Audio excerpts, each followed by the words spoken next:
that. And he's definitely made SmackDown more exciting, and I think they're definitely trying to make SmackDown into a bigger show by having more star power on that. So that's very cool that they're doing. And hopefully, we get to see more action and bigger stars on both Raw and SmackDown. It's pretty interesting because at one time TNA was getting excited a few years ago. They had the whole Immortal storyline going on. Right, with Hulk Hogan. Oh yeah, that was pretty cool. Yeah, TNA definitely had a peak in the early 2000s, I guess, 2006 and 7. Definitely 2010 was probably the peak. And then after Hogan left and a few other major stars left for TNA, it's kind of just gone, I wouldn't say downhill, but it's definitely not as big as it once was. Speaking of TNA, I was watching it yesterday. Still watch it. It's okay. It's definitely no WWE where it once was a few years ago, but I think they do have great talent. They do offer some a good alternative too. And it was pretty interesting because the boss over there, Dixie Carter, she actually was talking about how WWE lately has been trying to take their talent. Mm-hmm. And then little by little, the way that they complained at first, the talent was that once they hired Hogan and Eric Bischoff, I guess the contracts was more than they could afford. Right. And so when they were hiring former bigger names, and then when they decided to travel, like their funding went lower and lower, and then talent started to leave. And it was surprising because one of the big ones, AJ, left, and he made a big name for himself as like the biggest free agent for a while after he spent time in New Japan. Yeah. Now it's pretty cool to see that he, and along with a couple of other New Japan people, it seems, have been recruited lately to WWE. Yeah. WWE has been getting a lot of talent lately from New Japan, Ring of Honor, and all the other indie promotions stuff. Yeah, it's very cool to see AJ Styles. It's almost like it didn't happen. I felt once he left TNA, you wanted him to come to WWE, but I guess they weren't interested at the time. I'm glad that they signed him. It was kind of a now or never type of thing. He's definitely getting older, but he's been having good matches. And as far as other New Japan people coming in, they're going to be going to NXT, which is considered WWE's developmental. It's pretty much its own brand now, but it's going to be cool to see what they can bring to the table down there, and I look forward to seeing that. Before AJ came, the other big name that everybody was in shock with was to see Sting back, but I was a little disappointed that they didn't immediately do Sting versus Undertaker, and now he's hurt already. Yeah, it was disappointing to see that. It hasn't happened yet, and it might not ever happen, especially considering it was a dream match for many people. I was actually at last year's WrestleMania, and it was actually cool to be there and see him face Triple H and DX and NWO come out. But it definitely would have been cool to see Undertaker versus Sting. Now that Sting is hurt and going into the Hall of Fame, chances of that match between him and Undertaker actually happening are slim. And especially Undertaker probably only has a handful of matches as well. So who knows? Maybe they will cross paths one day. Maybe not. There's all kinds of talk always that there's eventually a retirement match or people getting out of retirement. But I guess another thing that I found surprising, though, was the way that Flair retired or Shawn retired. Like, you would think people that have been around for a lot of decades, the person that would beat them would be a talent who still got another decade left in them. Right. Instead of having someone from their same decade beat them. Right. I think it's kind of a respect thing. Like, hey, we've worked together for so many years. I want you to pretty much be the last guy I get to face, and Yeah, it's definitely you definitely want to put new and younger talent over, but I think they could do that. I see some stars doing that now. With guys that have been there for years, they do put young talent over. Um, as far as a retirement goes, they definitely should have a say in it. It would be cool to see some younger guys go over and stuff, but I have no problem with seeing two big match guys go at it. So it's very cool to see, actually, especially considering it would be the last time we would see it. If it's a retirement match. I think ever since Evolution, there hasn't necessarily been a faction that really stands out there and like dominates in the company. Let's see. Well, there was the Shield. The Shield was dominant. You're right. Maybe they weren't. Only 3 though. There was only 3 guys. So, as far as like definitely 4-guy or more faction, like a group. Yeah, there really hasn't been too many of those in recent years. There was Nexus, but those were at the time a rookie team, and they had a decent run. Unfortunately, none of the guys were really capitalized on, to really make a big star out of, and it didn't end up working for all of them.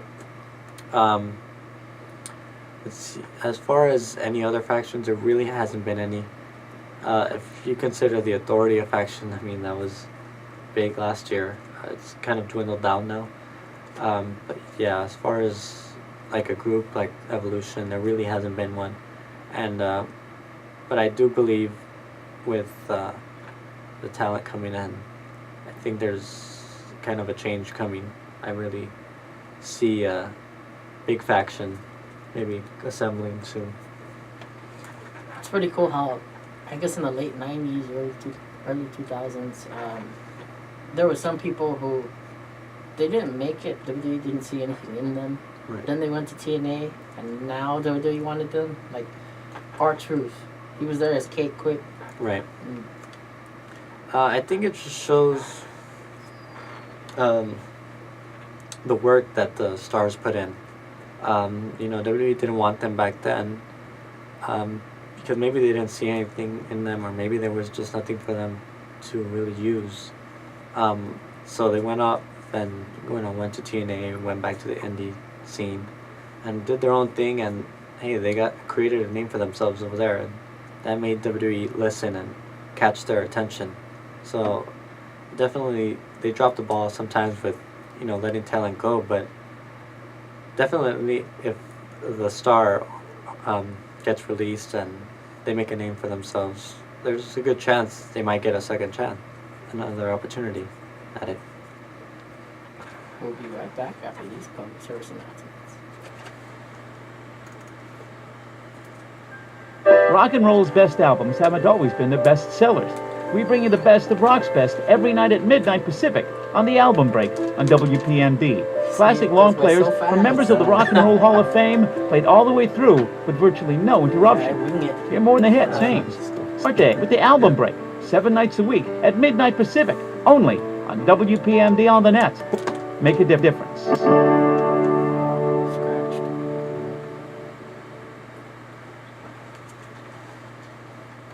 If you could give a child a safe place to go after school, would you? What about helping kids get better grades or go to college? Or giving them time to explore new worlds and discover hidden talents? You can help. We all can by showing support for the after-school programs in America today. 15 million children are alone after school.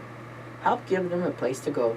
Go to afterschoolalliance.org to find a Lights on After School event in your community.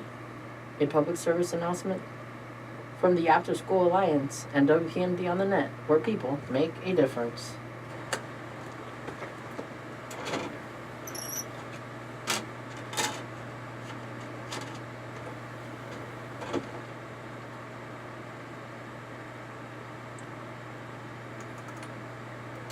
This is the story of Daniel, who was born 2 months early.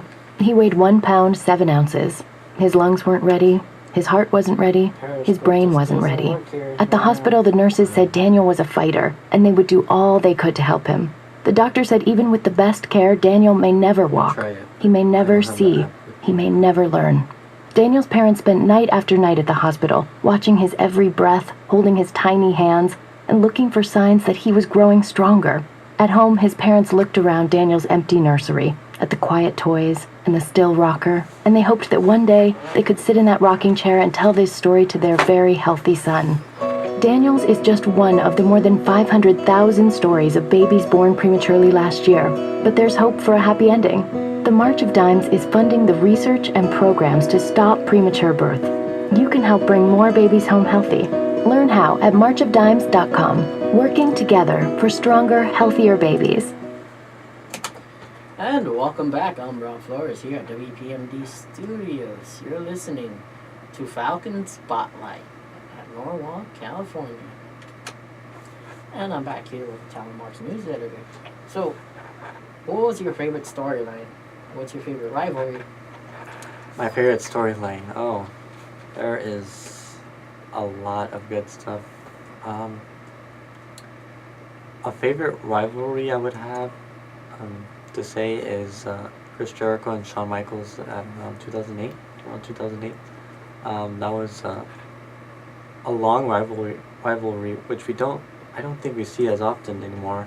It went on for most of the year, I believe, and it was back and forth. You know, they had matches just about every pay-per-view that year, almost every pay-per-view, and they had, you know, ladder matches, unsanctioned matches. It was really good, especially with the two pros that have been doing it for so long. As far as storyline, that was definitely a good storyline. I like the authority angle. I definitely feel like it's been going on for a while, but I think they could find ways to make it interesting. And definitely with Shane McMahon back, that'll jumpstart everything again. But yeah, I would have to say Shawn and Jericho in 2008 was a really good rivalry, and I like the Cena Rock rivalry as well. The original one, not the second one that they had. I mean, it was kind of following up from it, but the original one for WrestleMania 28, I thought it was really well, and both brought it to the table, so it was very cool. What about favorite title? Gotta go with the world title versus major title. A hardcore title was very cool. It's a shame we probably won't ever see that again, but who knows, maybe it could be brought back. It's always fun seeing stipulations and matches go on like that, go all over the place, so very cool. I think it was pretty cool. Sometimes there was not that long ago, there was a survey actually asking which title would people like to see back. Right, I saw that. That was pretty interesting, and then it was like a teaser, because back when Lana and Rusev were still around together, apparently she briefly posted the European title and then took it down. Right. And everybody was like, "Oh, bring it back." Yeah, that was a cool title too. But it's, you know, obviously the Intercontinental title took over. I would like to see a European champion someday again. Definitely someone from Europe. But yeah, that would definitely be cool to see. And then even I was surprised to see the Cruiserweight title leave the way it did. That was they kind of just quoted off. Like, really wasn't much going on with it, I guess. But they're having a Cruiserweight tournament this summer, if I'm not mistaken. Rumors have been going on that they're inviting Cruiserweights from all over the world as part of the WWE network. I guess it'll be like a tournament going on to determine the best Cruiserweight. I don't think the title will be brought back, but that's cool to see that they're bringing back the Cruiserweight division, even for a little bit. Isn't it something though how sometimes they'll say one company's copying the other? or they're either copying pay-per-view or they're copying a storyline. Right. Because TNA had for quite some time has been doing it one night only, and it's about a certain type of element. It has a theme to it, yeah. Yeah. It really kind of bounces back and forth to see, they copy each other or so on. But WWE is obviously the bigger promotion, so they could always do bigger and most likely better at times, most of the time. As far as, the one night only type of deals. WWE hasn't had many of those, I don't think. They've had a couple. But definitely they offer it on the network and people could see it. As far as the one night onlys for TNA, I think they're still pay-per-view buys. So unless you buy it on DVD, there's probably no other way to see it. It's something because nobody bothers to talk about this much, but Benoit. Right. Yeah, it's a sensitive issue, serious issue. Obviously, I don't think anybody wants to talk about it because it's, what happened. You can't really blame WWE for not wanting to mention it. So I really don't have much to say about that. But yeah, I can understand why his name will probably never be mentioned again. Yeah. Or in the Hall of Fame. Debate. I can't believe all the debate that's on, like, in chat rooms and stuff. Like, you'll see some people saying, yeah, but he was a good wrestler, but... I see that all the time. Yeah. It seems like it's every week I see someone bring his name up. But I can understand why they choose not to do it and will probably never mention his name. Like, even apparently from what I heard, there was a DVD cover of the WrestleMania. There was a triple threat, and whenever they saw it, they put the sticker over his face. Yeah, they're definitely trying to censor that and keep him off of that. I think, if you have the WWE Network, they might show something that says he was on it or something that we're not promoting anything or something like that, that warning that he's on there or something. And I was surprised by Jericho's comment. He said if he was to ever have a best of matches, some of his best matches were against Benoit, but he wouldn't vote to have it on his DVD, any matches with him. I understand. He was obviously close with them. I know he's still close with the son. Benoit had another son,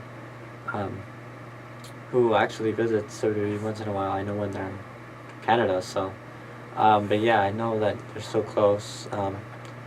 Yeah, I understand it was probably hard to lose a friend, but he gets that it was a serious situation and understands it wasn't right, so he understands.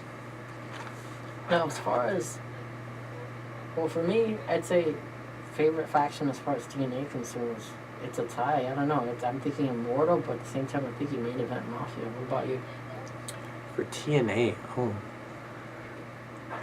I really liked Immortal. I think, with Hogan and everyone else who was involved, they got a bunch of guys in there involved. That was very cool. Main Event Mafia, the original Main Event Mafia was cool. I know they tried to redo it, but it didn't work out. Wow, that's a tough one. I definitely go back and forth between them. I would say Main Event Mafia only because it wasn't so crowded at the time. I think they had like four or five guys. It was Kurt Angle, Kevin Nash, Scott Steiner. They kept trying to force Christian in it. Right, oh, that's right. That's actually before he left and went back to WWE. And now they try to get him in it. I think that was a big faction. I really liked them. Underrated. I think it was a big send-off the way they wrote off Christian and AJ. Right. It was definitely, essentially they pretty much had them lose or get them beat up right at the end, and which is understandable. I mean, they put guys over before they leave. I think that's doing the honors, as they call it. But yeah, especially AJ. He's been there for so long, and he was just essentially the face of the company. At least the guy for the company, and Took like all the finishers from everybody. yeah, he took everything from everybody, and that's a cool way to go out. I mean, And Christian, I mean, I've never seen anybody go through a glass table. yeah, he left with a bang, and was able to come back to WWE and continue that, winning world titles and stuff. So yeah, that was a very unique send off. You know, I think the thing that made TNA unique, on top of the fact that, you know, they had this exciting ring, and then Hogan tried taking it away, but remember when the knockouts right there, they could be taken more serious, and they even had a tag belt for a while. Right. And then, I guess now it's called the King of the Mountain title, but that title also had different names, the Legends title, TV title.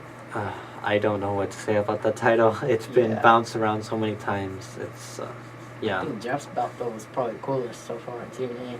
yeah, 'Cause he designed it and everything. yeah. It's a nice belt, but yeah, so many versions of it. I don't know, I think that they kind of wrote him off like so fast and stuff. Oh man, time goes by so fast. Oh yeah. Yeah, we have reached the conclusion of the Falcon Spotlight. Having so much fun over here. Yeah, but tell people how they can contact you.